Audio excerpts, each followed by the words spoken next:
What's up, guys? I'm Cara Di Falco. Welcome to Cara's Cucina, YouTube's first and only Emmy-nominated cooking show. Special guests back with us once again, Beth Nydick, co-author of Clean Cocktails, and we are making another delicious drink for you. What do we got going on? We're making We're Jammin'. We're jamming. I love it. The drink that I remember sitting on the porch, like at college, and just drinking and had no cares and no responsibility.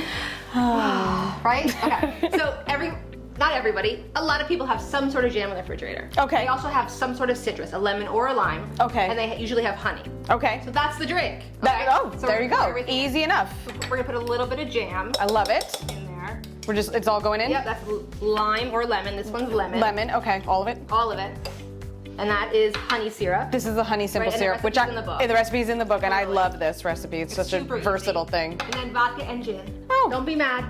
It's a little extra, but I like it. A little extra. Just a little Like extra. you. Yes, we were talking about that before too.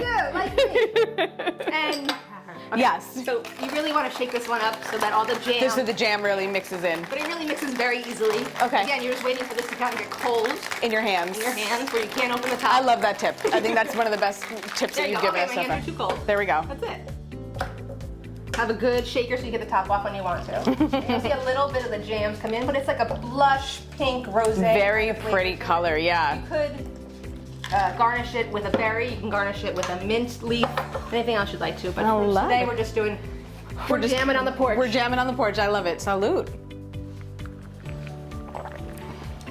Oh, you know what? I thought that was going to be really sweet, and it's not. It's perfect. Yeah, none of our drinks are really sweet because I don't like really sweet. Right, right. This has just got a nice little tang, so it takes away that harshness of the vodka. And Yeah. and nice soothing with the citrus in the back of your throat. It's very, very good. We're gonna just Absolutely. drink these. We're gonna drink these. You're gonna find the recipe at caradifalco.com. You're gonna find Beth and her book at the links in the description below. I will see you guys next time. Salute. You know.